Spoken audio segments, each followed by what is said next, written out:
It was the kind of wedding that people in a small town never stopped talking about. The church bells rang that Saturday afternoon, echoing through quiet streets lined with picket fences and late summer flowers. Guests fanned themselves on the steps, whispering behind folded programs as the doors opened and a young bride in white walked down the aisle. She was striking, her hair pinned perfectly, her dress flowing in satin ripples, the kind of bride you'd expect to see on the cover of a magazine. And waiting at the altar was a man few would have ever pictured in the role of groom. He was over 500 pounds, his tuxedo straining at the seams, sweat beading under the lights. His presence filled the church, not just in size, but in the hush that fell when she reached him. Some smiled, telling themselves love came in many forms. Others raised their eyebrows, nudging each other with questions that never made it past their lips. Was this really love? Was it a joke, a dare, or something darker? In a town where everyone knew everyone, secrets didn't stay buried for long, and the image of this radiant bride pledging her life to such an unlikely partner spread like wildfire before the vows were even finished. Still, for a moment, everything seemed possible. The pastor's words about devotion and forever echoed as she slipped the ring onto his trembling hand. He looked at her with a mix of awe and disbelief, as if he still couldn't quite believe this woman had chosen him. Flashbulbs popped as guests captured what they thought was a once-in-a-lifetime love story. The reception carried the same strange energy. The bride laughed easily, dancing with her bridesmaids, while her new husband sat often at the edge of the dance floor, watching, clapping, sipping at his drink. When they did dance together, the crowd cheered, some genuinely, some mockingly. A few phones angled discreetly, recording clips that would later find their way onto Facebook and TikTok with captions that weren't kind. Beauty and the Beast, one post read that night, racking up likes and laughing emojis. But the couple pushed through the noise, at least in public. When the cake was cut, he leaned over and kissed her cheek, and she leaned into him just long enough for the cameras to catch it. Their first dance as husband and wife ended in applause, even if half of it felt more like spectacle than support. The party wrapped with sparklers and a decorated car waiting to whisk them away. By evening, the town's gossip mills were already grinding, speculating about why she had married him, about what their first night together would be like, about whether the marriage would last a week. Behind closed doors, though, the tone was different. Neighbors at the Honeymoon suite in a modest local and reported hearing laughter that night. Hers, high-pitched and sharp, followed by a low, almost embarrassed chuckle from him. Someone swore they heard her say something cruel, though at the time no one thought to mention it. Still, on that first night, the fairy tale image lingered. Social media feeds filled with photos of the smiling bride in her gown and the towering groom beside her, hashtags ranging from heartfelt to mocking. The town itself was split down the middle, half rooting for them, half shaking their heads in disbelief. What no one knew was that the marriage would last less than 2 days. What had begun as a storybook spectacle would end as a headline. And in just 48 hours, the same people who tossed rice and rose petals at the happy couple would be standing on their porches, staring in shock as squad cars screamed through the streets toward the inn. Because by then, the bride who turned every head in that church would be lying still, her wedding gown folded neatly on a chair in the corner of the room, her life cut short in a way that no one, no matter how much they whispered, saw coming. The honeymoon suite still smelled of flowers when they checked in. A bouquet of roses sat in a vase near the bed, half drooping from the heat of late summer. Their bags were tossed against the wall, the bride's white gown draped carefully over a chair as if she couldn't quite bring herself to let it touch the floor. For a moment, it looked like every romantic beginning in every wedding magazine. Two people starting a new life, tucked away behind a door no one else could enter. At first, there was laughter. They ordered room service, clinked glasses of champagne, and tried to pretend the world outside didn't exist. He was nervous, fumbling, trying too hard to please. She teased him lightly, brushing it off, but her eyes told another story, something sharper, more impatient. When he leaned in, tentative, she smiled but turned away just enough to sting. Later that night, after he had finally fallen asleep, her phone lit up on the nightstand. She pulled it close, thumbs flying over the screen. Messages to her best friend carried the same mix of sarcasm and disbelief that had lingered beneath her smile all day. I can't believe this is my life now. He can barely make it up the stairs without wheezing. How is this supposed to be a honeymoon? He's not even a man. Not really. She added laughing emojis, the kind that cut deeper than any words. The friend responded with half-hearted encouragement. Girl, you chose this, make it work, but the bride kept typing, one cruel line after another. She described him as childlike, needy, embarrassing. She mocked the way he had sweated through his tuxedo at the reception, the way he looked at her like she was a prize he'd won by accident. She called him her 500-pound ball and chain. Across the room, her husband stirred in his sleep, a low-groan rumbling in his chest. She glanced over, rolled her eyes, and went back to typing. What she didn't know was that humiliation had a way of seeping into the air, even unspoken. He woke briefly, catching the tail end of her muffled laugh. And though she quickly put the phone down, the damage had already been done. He stared at the ceiling in silence, listening to her steady breathing once she drifted off. In his head, the words repeated even if he hadn't read them. Less than a man, not really a husband. The next morning they tried again, putting on faces for the world. At breakfast in the hotel dining room, she wore a sundress and sunglasses, smiling at the waitress and snapping selfies for her social media. He sat beside her, hunched slightly, pushing food around his plate more than he ate. Other guests glanced at them, some curious, some smirking, and the bride leaned in to whisper a comment that made her giggle behind her coffee cup. He forced a smile, but his jaw tightened. Back in the room, tension simmered. She scrolled through her phone, posting a filtered photo of the two of them with the caption, "Honeymoon vibes, sparkles ringed." In the comments, friends wrote variations of, "You look gorgeous," but very few mentioned him. In private messages, she was less polished, sending another text to a friend, "I swear, I can't even look at him without cringing. 2 days in, and I already feel trapped." By evening, the cracks had widened. She teased him openly now, tossing off comments that might have sounded like jokes if they hadn't carried so much bite. She laughed about his snoring, about the way he struggled to bend and tie his shoes, about how he barely touched her on their wedding night. Each word landed heavy, a bruise invisible to the eye, but swelling inside him. Neighbors in the adjacent room would later recall hearing muffled voices, hers sharp and cutting, his low and pleading. At one point, the headboard thudded against the wall, then silence, followed by her laughter again. They thought it was just newlyweds arguing, nothing worth reporting. But inside the suite, something darker was taking shape. He sat on the edge of the bed, hands clasped together, staring at the floor while she sprawled across the pillows, scrolling her phone. Every so often, she'd let out another laugh, thumb tapping the screen, the glow reflecting in her eyes. He didn't know what she was writing, but he could imagine. In his mind, whole conversations played out, her friends laughing at his expense, her words slicing him apart one text at a time. When she finally set the phone aside and drifted asleep, the room was heavy with unspoken rage. He watched her chest rise and fall, the soft rhythm of someone at peace, completely unaware of the storm building just feet away. His heart pounded against his ribs, each beat echoing with the words she'd thrown at him. The honeymoon suite that had once promised bliss now felt like a cage, its walls closing in with every breath he took. Outside, the town went about its business, unaware that inside this quiet room, the seeds of tragedy had already been sown. Within hours, the laughter and the whispers, the cruel messages and the biting jokes, would all lead to a moment from which neither of them could ever return. The night it happened was quiet, almost deceptively so. Outside, the town had settled into its late summer stillness.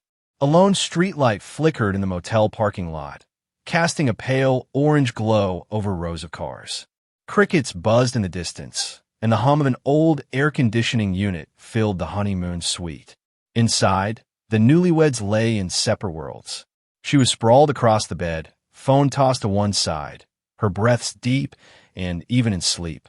He sat upright in a chair near the window, staring at nothing, his thoughts circling like vultures. For hours, he replayed the last 2 days in his head. The laughter at the reception, the sideways glances at breakfast, the way she had rolled her eyes, how her phone seemed to light up every time she had another cruel thought to share. He had begged himself to ignore it, to chalk it up to nerves or adjustment. But the words cut deeper than any wound. He could still hear her voice, mocking, amused, careless. He shifted in the chair, his massive frame creaking against the old wood. Beads of sweat dotted his forehead, even though the air was cool. He pressed his hands together, knuckles white, as if holding himself together with sheer force. The silence of the room seemed to mock him. Every breath she took sounded like a taunt. Every soft sigh a reminder that she could sleep peacefully after tearing him apart piece by piece. At one point she stirred. She turned slightly, her lips parting, mumbling something incoherent. For a second, he thought she had woken. His heart hammered, but she rolled back on her side, drifting deeper, unaware that her words of the past 2 nights had lit a fuse he could no longer extinguish. He rose slowly, heavy steps sinking into the carpet. He stood over her, watching the rise and fall of her chest, the faint glow from the nightstand lamp illuminating her face. She looked innocent in sleep, younger somehow, untouched by the cruelty of her own laughter. He lingered there, torn between the man who wanted to crawl back into bed and pretend none of it had happened, and the man who could no longer endure the humiliation. The rage came suddenly, like a wave crashing over a seawall. His hands trembled as he reached down, fingers hovering above her throat. He hesitated. For a moment, he pulled back, wiping his palms on his pajama pants, whispering to himself to stop. But then the memory of her text messages, imagined or real, flashed in his mind, and the shame burned too hot. His hands closed around her neck. At first, she didn't understand. Her eyes flicked open, confused, her hands reaching instinctively to push him away. A muffled gasp escaped her lips, then a strained whimper. She kicked weakly, sheets tangling around her legs. He held on tighter, his arms like iron bands. Her nails raked at his forearms, leaving thin lines of blood, but he didn't stop. The room filled with the sound of struggle, the creak of the mattress, the thud of her heel hitting the headboard, the sharp rasp of her breath breaking apart. He pressed harder, face contorted in a mixture of rage and anguish. Tears streamed down his cheeks even as he squeezed, whispering through clenched teeth, "Why wasn't I enough? Why wasn't I ever enough?" Her movements grew frantic, then slower, weaker. Her eyes widened, pupils dilating, then glazed over with the terror of realization. One final attempt to claw at his chest, one final gasp for air, and then silence. Her body went limp beneath him, her hands falling to her sides. For a long time, he didn't move. He remained hunched over her, breathing heavily, sweat dripping from his temples onto her skin. His chest heaved, and the room seemed impossibly quiet again, as if the world outside had no idea what had just transpired. The crickets still buzzed. The air conditioner still rattled. But in the bed before him, the life he thought he had built was gone. He stumbled back, collapsing into the chair again, burying his face in his hands. The enormity of what he had done washed over him in waves. Grief, relief, horror, disbelief. He whispered apologies into the stale air, rocking slightly as though he could undo the past 10 minutes by sheer will. Hours slipped by in a haze. At one point, he pulled the covers up over her body, tucking them neatly, as if she were only sleeping. He placed her phone on a nightstand, wiping it with the edge of his shirt, though no one had asked him to. He even straightened the bouquet of roses, as if tidiness could disguise what had happened. But no matter how carefully he arranged the room, the truth was written in the purpling bruises on her neck, the stillness of her chest, the eerie silence where her laughter had once filled the air. By dawn, the weight of his actions pressed down harder than his own body ever had. He sat frozen in that chair as the first light of morning seeped through the blinds, painting the room in pale streaks. He knew the knock on the door would come eventually, the maid with fresh towels, a concerned hotel clerk, maybe even her family calling to check in. And when it did, the story of the 500-pound groom and his beautiful bride would no longer be whispered gossip. It would become a headline. Because in that quiet room, on the second night of their marriage, a man who had been mocked, humiliated, and pushed past his breaking point had crossed a line that could never be uncrossed. And the town that had once laughed at their wedding would soon gather in stunned silence, watching the flashing red and blue lights outside the inn, asking themselves how love could sour so quickly and how it all could end in murder. The morning after was supposed to be filled with brunch plans, honeymoon photographs, and thank you calls to family. Instead, the honeymoon suite remained eerily silent. The bride's phone buzzed repeatedly on the nightstand. Calls from her mother, a text from her maid of honor, notifications from friends who were still gushing over her wedding photos online. But inside the room, there was no movement. By mid-morning, a hotel housekeeper knocked on the door. At first, she assumed the couple was simply sleeping in after a long night. She called out softly, "Housekeeping," but got no answer. Hours passed. The staff began to grow uneasy. Checkout time was approaching, and the room was still locked from the inside. Finally, just after noon, the manager made the decision. With a master key in hand, he pushed the door open. The scene that greeted them was one they would never forget. The room was unnaturally still, the air heavy and stale.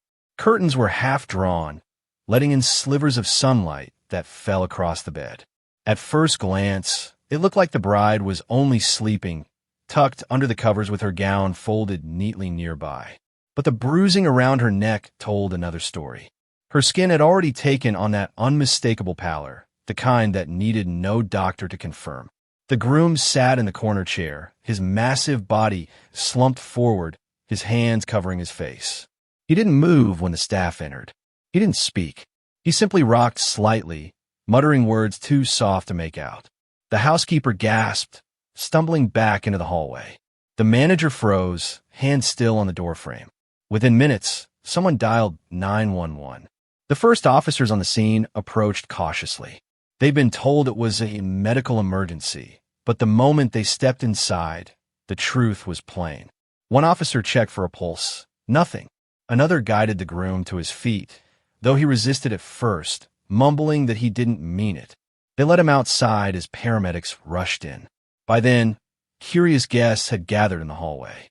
Whispers spread like wildfire. Something happened in there. "It's the newlyweds, isn't it?" Phones came out, recording shaky videos as police escorted the groom down the narrow staircase. His face pale, his eyes blank. Within an hour, those clips were circulating online, captions speculating about what could have gone wrong in the honeymoon suite. News traveled fast in a small town. By the time detectives arrived, half the community already knew something terrible had happened. Outside the inn, reporters gathered with cameras, and locals stood at a distance, murmuring in disbelief. This wasn't just any bride. This was the young woman who had stunned everyone by marrying the 500-pound man just 2 days earlier. Inside, investigators began their work. The room told its own story. No forced entry, no sign of robbery. Jewelry and cash were still on the dresser. The only evidence of struggle was on the bed. The sheets twisted, a pillow on the floor, faint scratches along the groom's forearms. The medical examiner, arriving shortly after, confirmed what the bruising already suggested: manual strangulation. A deliberate act, not an accident. Detectives collected the bride's phone, its screen still glowing with unread messages. In the chat history, they found what friends had hinted at in interviews later: cruel words, mocking descriptions of her new husband, sent only hours before she died. Screenshots painted a picture of disdain that clashed violently with the smiling wedding photos posted online. By late afternoon, the groom was sitting in the back of a patrol car, head bowed, hands cuffed. He hadn't tried to run, hadn't raised his voice. He only repeated fragments of confession. "She laughed at me. I just wanted her to stop." His voice cracked. The weight of his body slumped against the seat as if crushed by something heavier than even his own frame. The shockwave tore through the town. At the local diner, conversations halted mid-sentence as phones lit up with news alerts. On social media, The hashtag 500-pound groom began trending within hours, first locally, then nationally. Some posts dripped with cruel humor, others with outrage, but all carried the same disbelief. How could a marriage that began with such spectacle end in murder in less than 48 hours? At the bride's family home, grief poured out onto the porch. Neighbors described her mother collapsing when the news came, clutching at relatives as sirens wailed in the distance. Candles and flowers began to appear by nightfall, a makeshift vigil forming outside the church where she had walked the aisle just 2 days before. The groom's family, meanwhile, withdrew behind closed doors. His relatives issued no statements, too stunned, too ashamed, or too protective to speak. Old photos of him, smiling shyly at birthdays, sitting at church socials, circulated online, paired with headlines branding him a monster. The town itself seemed divided. Was he a man pushed past the breaking point, or was he simply a cold-blooded killer who had destroyed a life before it had even begun? By the time the coroner's van pulled away from the inn that evening, the small community was forever changed. A story that had started as a curiosity, the kind of gossip people whispered with smirks, had turned into a tragedy no one could laugh about. And the quiet streets of the town would never feel quite as safe or as innocent again. The investigation began before the sheets on the honeymoon bed had even cooled. Detectives from the county sheriff's office sealed off the room, photographing every corner, every overturned pillow, every faint mark on the carpet. Flashbulbs snapped as they documented the bride's bruised neck, the scratches on the groom's forearms, and the disarray of the sheets. On paper, it was almost too neat. No forced entry, no broken windows, no sign of anyone else. Whatever had happened in that room came from inside. Detective Carla Hughes, a veteran investigator known for her no-nonsense approach, was assigned lead. She stood in the center of the suite, arms folded, her eyes scanning like a hawk. To her, the story written in the scene was already loud. A domestic dispute turned deadly. Still, protocol demanded thoroughness. She ordered swabs for DNA, prints lifted from the phone, and toxicology samples to rule out drugs or alcohol. The bride's phone became the most telling piece of evidence. Within hours, Hughes and her team uncovered a string of messages sent in the hours leading up to her death. The words were biting, mocking, even cruel. "He can barely make it up the stairs," one message read. Another, "Not even a real man." There were laughing emojis, side comments about his weight, and private jokes at his expense. The timestamps made it worse. Some of them sent only hours before she was killed. When detectives spoke to her friends, the story deepened. Several admitted the bride had confided doubts about the marriage even before the wedding. She described him as insecure, overbearing, and physically unattractive. She joked about how she planned to tough it out for a while, but no one thought it would turn this dark. She didn't deserve this. One friend insisted, tears streaming down her face. Whatever she said, whatever she felt, it wasn't a death sentence. The groom, meanwhile, was questioned in a small, sterile interrogation room at the sheriff's office. At first, he stuck to a simple line, that he had gone to bed, woken up, and found her unresponsive.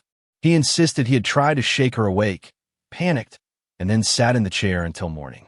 But the detectives pressed harder, pointing out the bruises, the scratches on his arms, the inconsistencies.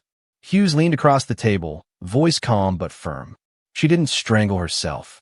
You were the only one in that room. Tell me what happened." The groom's shoulders shook as tears welled in his eyes. "She laughed at me," he whispered. "All the time. Do you know what that does to someone?"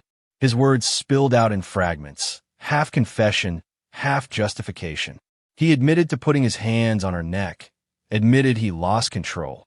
He insisted he hadn't meant to kill her, only to make her stop. The confession was recorded, his voice breaking as he tried to explain what rage and humiliation had driven him to do. To the detectives, it was more than enough. They had motive, opportunity, and now his own words. As news spread, the case ignited debate far beyond the town's borders. On television, commentators dissected the story like vultures over a carcass. Was this the tragic end of an emotionally abusive marriage? Or the calculated act of a man incapable of controlling his violence? On social media, hashtags multiplied. Hashtag justice for the bride. Hashtag 500-pound groom. Hashtag love turned lethal. Opinions were split. Some posts condemned him as a monster. Others, disturbingly, painted him as a victim of relentless humiliation pushed too far. Meanwhile, the prosecution began building their case. Assistant District Attorney Karen Powell reviewed the evidence with steely precision. "We have a woman, 2 days into her marriage, dead by strangulation," she told the press. This was not an accident. This was murder. She outlined their strategy, emphasized the brutality of manual strangulation, the conscious effort it required, and the lack of any attempt to seek help after. The defense attorney, however, painted a different picture. They hinted at years of body shaming, emotional abuse, and psychological torment. They suggested their client had lived his entire adult life as the punchline of other people's jokes, and that marriage, supposed to be salvation, became the final betrayal. Forensic reports sealed much of the case. The autopsy confirmed ligature marks consistent with strangulation, tiny burst capillaries in the eyes, and bruising along the jawline. Time of death placed it squarely during the hours he admitted being awake and present. There was no alcohol in her system, no drugs to complicate the narrative. It was as straightforward a homicide as they came. Detective Hughes presented her findings at a press conference. Standing before a sea of cameras, she delivered the facts in crisp, unemotional tones. The victim died of strangulation. The suspect, her husband of 2 days, has confessed. This was an act of violence born in anger. Behind her, the bride's photo flashed on a screen. Her wedding portrait, smiling, radiant, a vision of happiness cut short. The groom was formally charged with second-degree murder. As deputies led him into court for his arraignment, reporters shouted questions he didn't answer. His head was bowed, his hands shackled, his frame filling the narrow hallway. The images aired on every evening news broadcast as mugshots splashed across front pages under headlines like Honeymoon Horror and From Bride to Body in 48 hours. In the community, the shock hardened into grief and rage. Candlelight vigils for the bride drew crowds who held signs demanding justice. Local churches rang bells in her memory. At the same time, online forums lit up with debates about shame, cruelty, and violence. Some claimed the bride's words were cruel but harmless. Others argued words could wound as deeply as fists. The case became less about one couple and more about a national conversation. When does humiliation cross into abuse, and can it ever excuse violence? For investigators, though, the focus was clear. They had a victim, a killer, and a story that now had to be laid bare in court. The trial would not just decide his fate. It would put the entire town and its darkest whispers under the spotlight. The interrogation room was small, painted in a neutral gray meant to feel calming, though to anyone sitting inside, it felt more like a cage. The groom filled the chair awkwardly, his massive frame spilling over the edges, his hands cuffed in front of him on the metal table. A paper cup of water sat untouched, beads of condensation forming tiny puddles that ran across the surface. Across from him sat Detective Carla Hughes, her notepad open, pen poised, her expression unreadable. He had been sitting there for nearly an hour when Hughes finally leaned in. "You know why you're here," she said quietly, not accusatory but firm. "We need to hear it from you." At first, he stuck to his story. He claimed he had gone to bed, woken up, and found his wife unresponsive. He insisted he tried to shake her, that he panicked and sat down until morning. His voice was flat, as if rehearsed, and he avoided Hughes's eyes. She let him talk, scribbling notes, nodding occasionally. Then she slid a photograph across the table. The bruising on the bride's neck, stark and undeniable. "She didn't do this to herself," Hughes said. Her voice dropped lower. "She didn't just stop breathing. You were the only one in that room. So tell me again, what happened?" The groom's breathing quickened. He looked at the photo, Then, at his own arms where faint red scratches still lingered. For a moment, he seemed to shrink inside himself, his shoulders folding inward. I didn't mean, his voice cracked. I didn't mean for it to go that far. Hughes stayed quiet, letting the silence stretch. She'd done this before. She knew silence often spoke louder than questions. Finally, he broke. His words tumbled out, uneven and heavy. He talked about the humiliation, about the texts he suspected she'd sent, about the laughter that had cut him deeper than any blade. She made me feel like nothing, he said, tears rolling down his cheeks. Like I wasn't even human. I just wanted her to stop. Hughes kept him talking, steering him gently back to the moment of the crime. He described standing over her, hearing her breathe, feeling the rage boil in his chest. He described his hands around her neck, the way she struggled, the way her eyes widened. His sobs grew louder as he recounted it, his voice breaking into apologies. I loved her, he said over and over. I didn't want this. He stopped himself, burying his face in his hands. The confession was enough. The recording device on the table captured every word, every broken plea. When Hughes stood, sliding her notepad closed, he seemed to realize for the first time what he had done. Not just to his wife, but to himself. She nodded toward the door, and 2 deputies entered. Stand up, one of them ordered. The groom didn't resist. His enormous body shifted heavily as he pushed himself out of the chair, his wrists still cuffed. His eyes stayed fixed on the floor, as though he couldn't bear to meet anyone's gaze. They guided him down the narrow hallway, the sound of his chains rattling with every step. Outside the sheriff's office, a storm was already brewing. News vans lined the street, their satellite dishes pointing toward the sky. Reporters crowded behind barricades, microphones thrust forward, cameras flashing as the door opened. When the groom appeared, flanked by deputies, the scene erupted. Shouts rang out. Did you kill your wife? Was it planned? Do you regret it? The flashes painted him in stark bursts of light, each click capturing a man who had become a national spectacle in less than 48 hours. His bowed head, his slumped shoulders, his blank stare, every detail was broadcast live on evening news segments. The caption at the bottom of the screen read, Honeymoon homicide, groom confesses. As he was loaded into the back of the cruiser, chants broke out from the crowd. Some cried out for justice. Others jeered at his size, mocking him even as he sat broken and shackled. It was a cruel echo of the very torment he claimed had driven him to the edge. He didn't react, didn't flinch.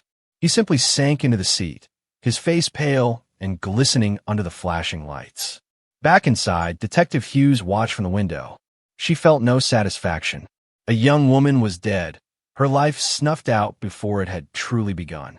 A man sat in custody, his future reduced to prison walls. In a town that had once treated their marriage as gossip, now found itself divided, some condemning him as a monster, others muttering that maybe, just maybe, cruel words had pushed him too far. But for Hughes, the lines were clear. A woman was dead. A confession had been made. And no amount of shame, no number of cruel texts, could erase the fact that he had chosen violence. As the cruiser pulled away and the sirens faded into the evening, she closed her notebook with a heavy sigh. The hardest work was done. The rest would play out in court. By nightfall, the footage of his arrest had gone viral. Hashtags multiplied, debates raged across social media, and talk shows began booking guests to discuss the 500-pound groom case. The small town had become the center of national attention, and the man who once dreamed of being loved was now a symbol of rage, shame, and tragedy. And yet, in the quiet of his holding cell that night, he sat on the cot, whispering the same words he'd spoken in the interrogation room, over and over, as if they might change something. I didn't mean it. I didn't mean it. I didn't mean it. The courthouse was never meant to hold this much attention. On the morning of the trial, satellite trucks lined the streets, reporters crowded the courthouse steps, and locals craned their necks to catch a glimpse of the man who had once been just another face in town. Now he was a national headline. The phrase 500-pound groom was splashed across television screens. Hashtags trended hourly, and talk shows booked guests to debate whether he was a monster, a victim, or both. Inside, the atmosphere was electric. Wooden benches overflowed with townspeople, family members, and journalists scribbling furiously in notepads. The bride's parents sat in the front row, their faces a mask of grief and fury. Her mother clutched a handkerchief so tightly her knuckles went white. Across the aisle, the groom's relatives avoided the stares of the crowd, their shoulders hunched as if carrying the collective shame of what had happened. When the bailiff called the court to order, the room hushed. The groom shuffled in, shackled, dressed in an ill-fitting suit that strained against his frame. He kept his eyes low, avoiding the gaze of the bride's family. The prosecution wasted no time in setting the tone. Assistant District Attorney Karen Powell rose, her voice sharp and deliberate. "This was not an accident," she declared. "This was not a moment of passion gone wrong. This was murder." 2 days after their vows, a young bride was strangled to death by the very man who promised to love and protect her. He took her life with his own hands. And when she lay lifeless before him, he did nothing. No call for help, no attempt to save her. That is not love. That is calculated violence. Gasps rippled through the courtroom as Powell displayed enlarged photos of the bruising on the bride's neck. She emphasized the brutality of manual strangulation, the pressure required, the time it takes, the conscious choice to continue even as a victim fights for breath. Each word landed heavy, painting a picture of cold-blooded murder. The defense countered with a different narrative. Their attorney, a middle-aged man with a calm demeanor, stood and acknowledged the tragedy but urged the jury to consider the full story. "My client is not denying that he put his hands on his wife," he said, voice measured. "But this was not murder in cold blood. This was the desperate act of a man pushed beyond the brink by cruelty, humiliation, and relentless emotional abuse. For years, he lived as a joke. Even on his wedding night, the ridicule continued. Words may not leave bruises, but they can cut just as deep." He gestured toward the groom, who sat hunched, tears streaming silently down his cheeks. "He is not a monster. He is a broken man who made a tragic mistake." The jury listened intently as witnesses were called. The bride's friends testified first, recounting the text messages she had sent in the days leading up to her death. Screenshots were displayed on monitors for the courtroom to see, lines mocking his weight, questioning his manhood, laughing about their wedding night. The words hung in the air, cruel in their bluntness. Her friends admitted they told her to be kinder, but they never thought the marriage would end this way. Then came the forensic testimony. The medical examiner explained in clinical detail how the bruises formed, how long strangulation takes, how the burst capillaries in her eyes proved she had fought for her life. "This was not instantaneous," she said firmly. "It takes several minutes of sustained pressure to cause death. That is time. Time to stop, time to reconsider." But he did not. The defense brought in a psychologist who testified about the effects of long-term humiliation and body shaming. When a person is repeatedly told they are worthless, it erodes their sense of self, she explained. Combine that with the stress of a public marriage, the scrutiny of an entire town, and cruel words from a partner. This can ignite extreme emotional responses. But under cross-examination, she admitted that humiliation, no matter how severe, does not excuse homicide. Throughout the trial, the bride's parents sat motionless, listening to their daughter's private words read aloud, their pain etched into every line of their faces. When the defense suggested she bore some responsibility for provoking him, her mother shook her head, whispering, she didn't deserve this. Outside the courthouse, the case became a cultural battleground. Talk show hosts debated it nightly. Some pundits argued that society's obsession with body image had played a role, while others dismissed the defense as an excuse for murder. On Twitter and TikTok, videos of the bride's wedding photos paired with somber music went viral under the hashtag Justice for the Bride. At the same time, a smaller but vocal group used hashtag Push Too Far to argue that he had been emotionally abused. The town's tragedy had become everyone's argument. On the final day of trial, closing arguments brought the tension to a boiling point. ADA Powell pointed at the groom as she spoke. He wants you to believe he is a victim, but the real victim is the woman lying in her grave.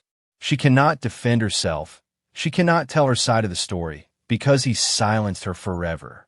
Justice demands you hold him accountable. The defense countered with an appeal for mercy, urging the jury to see the groom as a flawed man, not an irredeemable killer. He acted out of pain, not premeditation. Do not let grief blind you to the humanity still before you. When the jury filed out, the courtroom buzzed with anticipation. Hours later, they returned. The foreman rose, hands shaking as he read the verdict, guilty of second-degree murder. The bride's family wept openly, clinging to each other in grief and relief. The groom closed his eyes, tears spilling down his cheeks as deputies moved to escort him out.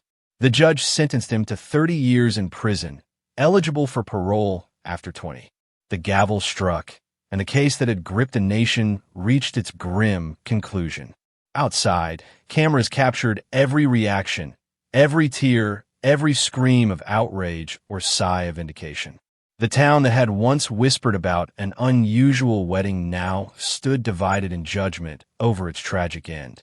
And across the country, millions watched, debated, and argued as the story of the 500-pound groom became a cautionary tale about love, cruelty, and the line between words and violence. The courtroom had emptied by late afternoon, but the echo of the verdict lingered in the air long after the gavel fell.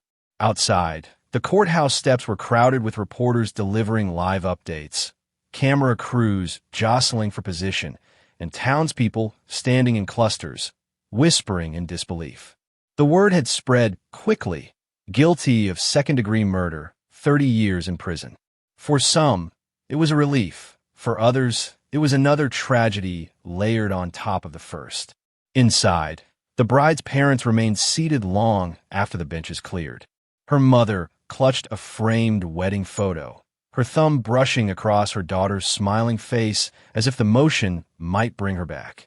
Her father sat rigid, jaw clenched, staring at the empty defense table. When deputies escorted the groom past them, shackles rattling, he did not look up.